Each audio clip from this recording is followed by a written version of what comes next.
Delta Scene on a Sunday morning. Tom Henkenius alongside Jack Criss. Ready, Aim, Right is his book. A lot to talk about. I was just checking some things to make sure I had my stuff together as we go again. But you had something else you wanted to add at the end of last segment's discussion. Yeah, Tom.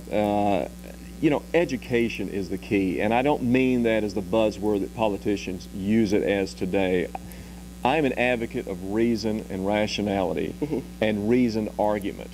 So I think everything we have just discussed, these controversial issues, if cooler, rational, logical minds prevailed, we wouldn't have the rampant emotionalism that we see in these issues. I mean, people are knee-jerk, and that bothers me. The whole idea of thinking something through logically is almost become a lost art.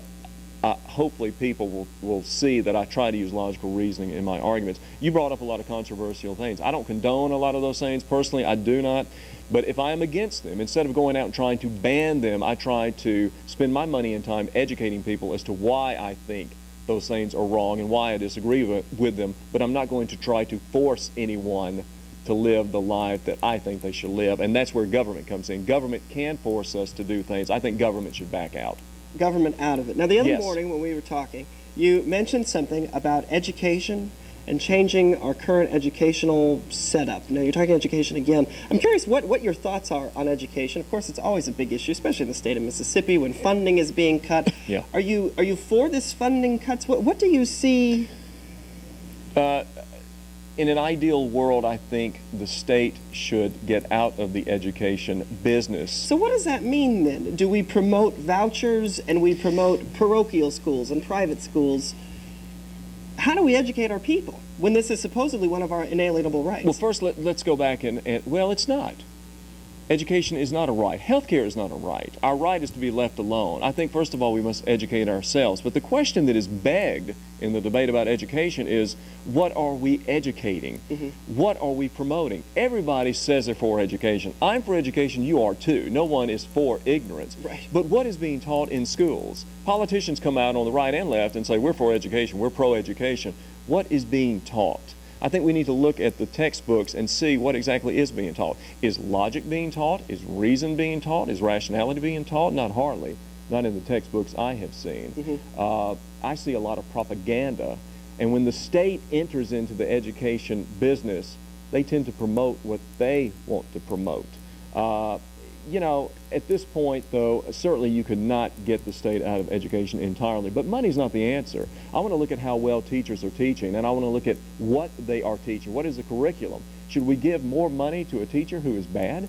Should we give more money to an educational system that is promoting, say, the CSA method over phonics? No, I don't think so. So throwing money at it is not the answer. And in private business, believe me, if a product is failing, and I'm a private businessman, and this station is a private business, you're not going to throw money at something that's failing, are you? Right. And not only that, it's money that is tax dollars. People who don't even have children are taxed for education. Is that fair? I don't think so. So what is the answer then? If the government gets out of education? Well, they won't, to start with. I do. Vouchers is a possibility. I think tax credits for education would work. That would allow parents to send their children where they want them to school, where they want them to go to school. I also think homeschooling is a very viable option. We homeschool our children, not for any religious or parochial reasons, but because there are certain things we want our children to learn and things I want them to be taught that I don't think they would get in a public or private school. I'm not bashing public schools. Private schools have bad teachers also. Right. I was one. Not necessarily a bad one, but I was one. I'm sure you were fine, too. Let's jump into your book, page 67. It's November 2000, Delta Business Journal, was a article you wrote. Why I usually don't vote. Of course, we're in the middle of an election cycle right now. And you say in the beginning, when I tell people that as a matter of principle I rarely vote, they look at me as if I'm a leper who also happens to be a convicted murderer. A lot of people don't vote, though. Why don't you vote, usually? Okay, I am a little bit tired of this mantra out there. Vote, vote, vote. It's almost as if, you know, you have to vote or you cannot complain. And I've heard that argument used. If you don't vote, you can't complain. Well, that's rubbish. Right. Now, as soon as the government and state quit taxing me, I'll be quiet. As long as I'm taxed, as long as my tax money is used to support programs I don't support, I'll complain till the cows come home. However, Tom, if there are two candidates running for office, or three or four, and none of them represent my views, the lesser of two evils, or three or four evils, is still evil. I am not going to vote just for the sake of voting. And I think there are more educated non-voters out there than we're giving credit for, and I consider myself one of them. I am not going to vote for a candidate just for the sake of voting. However, I see now all these public service announcements and our state officials saying you just have to vote, you have to vote. In communist countries, voter turnout is 100%. That's because they're forced to vote. Okay. So that's wonderful. Everyone's voting, but what are they voting for? Until I see a candidate who embodies my views, usually I do not vote. I am going to vote in this election, however. Do you want to tell us who you're voting for? Well, I'm voting for Bush. You are voting for Bush. So why Bush this time? What is the difference that you see? If you're saying that the reason that you don't vote is usually that there's so much similarity, or that it's a lesser of two evils, and why vote for evil, period. Is there good in Bush? A lot of people don't see good. Bush is not a true conservative. He's not a free market president. He's certainly not a classical liberal. However, I do think we need to keep up the war on terror. I advocate going into Iran, the main state sponsor of terrorism. John Kerry's record does not lend itself to a pro-military approach or a pro-war approach.